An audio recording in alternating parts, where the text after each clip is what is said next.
troisième jour à Viva Technologies. WeDoIs est toujours là pour parler écosystème avec les startups, mais aussi avec les grands groupes. Arnaud Gournac, vous êtes directeur de l'innovation chez Carrefour et vous êtes là pour gérer le Labs Carrefour. Vous proposez des challenges aux startups. Qu'est-ce que vous leur proposez ? Alors nous avons proposé 11 challenges sur la plateforme Viva Technologies, des challenges qui ne sont pas que sur la technologie elle-même, donc ce qu'on appelle chez nous vulgairement le back-office, l'organisation, les systèmes, mais aussi sur la RSE, donc l'anti-gaspi, sur les nouvelles tendances du commerce, de nouveaux concepts commerçants, sur la food aussi, donc sur la nutrition, toutes les solutions qu'elle souhaite voir accessible au grand public, tout simplement que Carrefour soit le médiateur et puisse le rendre accessible. Comment est-ce que vous faites pour aider les startups ? Alors, au-delà du fait de ces challenges et tout, où vraiment elles agissent sur des cas concrets qui vous permettent de vous innover, d'innover et de vous renouveler, pardon. Alors on a deux façons d'interagir avec les startups. On a un deal flow régulier où les startups nous proposent leurs concepts.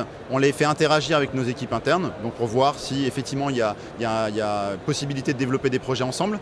Et puis on a aussi des problématiques qu'on partage avec nos fonds d'investissement, donc comme Partech, mais aussi nos écosystèmes. Viva Technologies, c'est aussi la bonne occasion finalement de questionner les startups sur certaines problématiques. On travaille avec aussi des grandes écoles, puisque les grandes écoles sont aussi un terreau à futurs start-upers.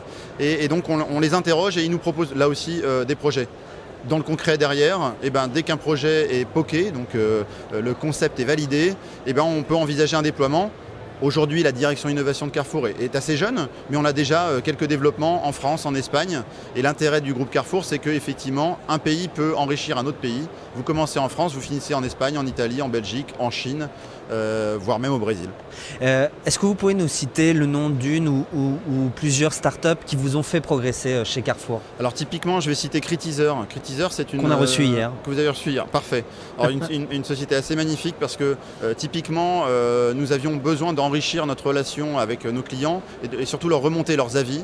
Et Critizer permet de faire ça à l'échelle aussi locale, donc de permettre à chaque magasin d'interagir, de répondre et finalement d'ajuster le parcours client, l'offre qu'on leur propose. Je vous pose la question Sage, la question de notre partenaire. Vous qui êtes en contact avec tous ces start-upers, pour vous c'est quoi la qualité principale pour être un entrepreneur ?